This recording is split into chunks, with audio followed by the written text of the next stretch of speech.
प्रतिदिन शिक्षाप्रद, रोचक व प्रेरक कहानियाँ सुनने के लिए हमारे YouTube चैनल स्टोरी स्टूडियो 2024 को सब्सक्राइब करें।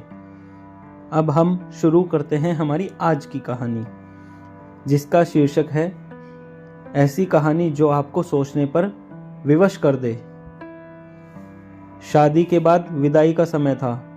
नेहा अपनी माँ से मिलने के बाद अपने पिता से लिपटकर रो रही थी। वहां मौजूद सब लोगों की आंखें नम थी। नेहा ने घूंघट निकाला हुआ था। वह अपनी छोटी बहन के साथ सजाई गई पालकी के नजदीक आ गई थी। दूल्हा अविनाश अपने खास मित्र विकास के साथ बातें कर रहा था। विकास: यार अविनाश, सबसे पहले घर पहुंचते ही होटल अमृत बाग चलकर बढ़िया खाना खाएंगे। यहाँ तेरी ससुराल में खाने का मजा नहीं आया। तभी पास में खड़ा अविनाश का छोटा भाई राकेश बोला, हाँ यार, पनीर कुछ ठीक नहीं था और रसमलाई में तो रस ही नहीं था। और वह ही कर जोर जोर से हंसने लगा। अविनाश भी पीछे नहीं रहा। अरे हम लोग अमृत बाग चलेंगे, जो खाना है खा लेना, मुझे भी यहाँ खाने में मजा नहीं आया, रोटियां भी गर्म नहीं थी। अपने पति के मुंह से यह शब्द सुनते ही नेहा, जो घूंघट में पालकी में बैठने ही जा रही थी, वापस मुड़ी, पालकी के पर्दे को जोर से गिरा दिया, घूंघट हटाकर अपने पापा के पास पहुंची, अपने पापा का हाथ अपने हाथ में लिया और कहा, मैं ससुराल नहीं जा रही पिताजी, मुझे यह शादी मंजूर नहीं। यह शब्द उसने इतनी जोर से कहे कि सब लोग हक्के बक्के रह गए। सब नजदीक आ गए। नेहा के ससुराल वालों पर तो जैसे पहाड़ टूट पड़ा। मामला क्या था यह किसी की समझ में नहीं आ रहा था। तभी नेहा के ससुर राधेश्याम जी ने आगे बढ़कर नेहा से पूछा, बात क्या है बहू? शादी हो गई है, विदाई का समय है, अचानक क्या हुआ कि तुम शादी को नामंजूर कर रही हो? अविनाश की तो मानो दुनिया लुटने जा रही थी। वह भी नेहा के पास आ गया, अविनाश के दोस्त भी। सब लोग जानना चाहते थे कि आखिर ऐन वक्त पर क्या हुआ कि दुल्हन ससुराल जाने से मना कर रही है।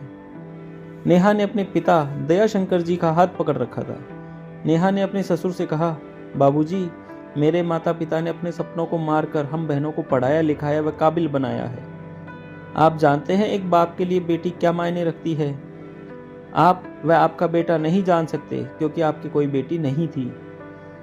आप जानते हैं मेरी शादी के लिए व शादी में बारातियों की आवभगत में कोई कमी न रह जाए, इसलिए मेरे पिताजी पिछले 1 साल से रात को 2 से 3 बजे तक जाग जाग कर मेरी माँ के साथ योजना बनाते थे। खाने में क्या बनेगा, रसोईया कौन होगा। पिछले 1 साल में मेरी माँ ने नई साड़ी नहीं खरीदी क्योंकि मेरी शादी में कमी न रह जाए। दुनिया को दिखाने के लिए अपनी बहन की साड़ी पहनकर मेरी माँ खड़ी है। मेरे पिता की इस 150 रुपए की नई शर्ट के पीछे बनियान में 100 छिद्र हैं। मेरे माता पिता ने कितने सपनों को मारा होगा। न अच्छा खाया न अच्छा पिया, बस एक ही ख्वाहिश थी कि मेरी शादी में कोई कमी न रह जाए।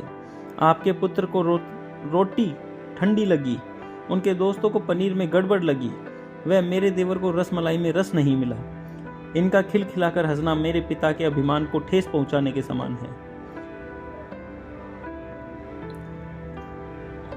बोलते बोलते नेहा हाफ रही थी। नेहा के पिता ने रोते हुए कहा, लेकिन बेटी, इतनी छोटी सी बात। नेहा ने उनकी बात बीच में काटी, यह छोटी सी बात नहीं है पिताजी। मेरे पति को मेरे पिता की इज्जत नहीं, रोटी क्या आपने बनाई थी?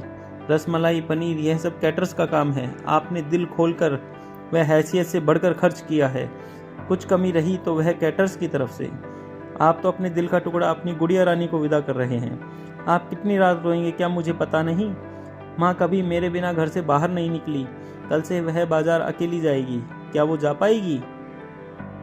जो लोग पत्नी या बहू लेने आए हैं वह खाने में कमियां निकाल रहे हैं, लेकिन मुझ में कोई कमी आपने नहीं रखी। यह बात इनको कौन समझाएगा? दयाशंकर जी ने नेहा के सर पर हाथ फेरा। अरे पगली, बात का बतंगड़ क्यों बना रही है? मुझे तुझ पर गर्व है कि तू मेरी बेटी है, लेकिन बेटा इन्हें माफ कर दे। तुम्हें मेरी कसम, शांत हो जा। तभी अविनाश ने आकर दयाशंकर जी के हाथ पकड़ लिए। मुझे माफ कर दीजिए बाबूजी, मुझसे गलती हो गई। और वह बोलते बोलते रो पड़ा। तभी राधेश्याम जी ने आगे बढ़कर नेहा के सर पर हाथ रखा। मैं तो बहू लेने आया था, लेकिन ईश्वर बहुत कृपालु है, उसने मुझे बेटी दे दी। वह बेटी की अहमियत भी समझा दी। मुझे ईश्वर ने बेटी नहीं दी थी, शायद इसीलिए ही तेरी जैसी बेटी मेरे नसीब में थी। अब बेटी इन नालायकों को माफ कर दे और मेरी बेटी नेहा मुझे लौटा दे। और दयाशंकर जी ने सचमुच हाथ जोड़ दिए थे। वह नेहा के सामने सर झुका दिया।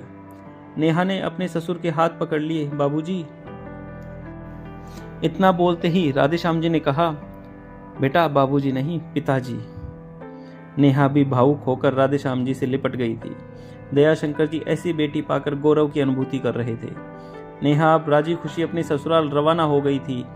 पीछे छोड़ गई थी आंसुओं से भीगी अपने माँ पिताजी की आंखें, अपने पिता का वह आंगन जिस पर कल तक वह चहकती थी।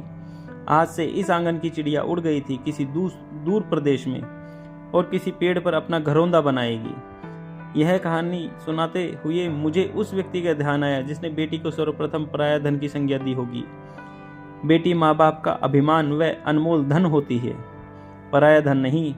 कभी हम शादियों में जाएं तो ध्यान रखें कि पनीर की सब्जी बनाने में एक पिता ने कितना रुपया खोया होगा और कितने सपने खोए होंगे। बेटी की शादी में बनने वाले पनीर, रोटी या रसमलाई पकने में उतना ही समय लगता है जितनी लड़की की उम्र होती है। यह भोजन सिर्फ भोजन नहीं, पिता के अरमान व जीवन का सपना होता है।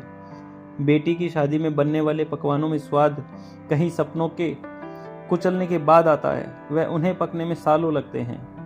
बेटी की शादी में खाने की कदर करें, एक कदम बेटियों के सम्मान के लिए। अगर उपयुक्त बातें आपको अच्छी लगी हो तो अपने मित्रों और परिवारजनों को जरूर शेयर करें और हमारे YouTube चैनल स्टोरी स्टूडियो 2024 को सब्सक्राइब करें। धन्यवाद।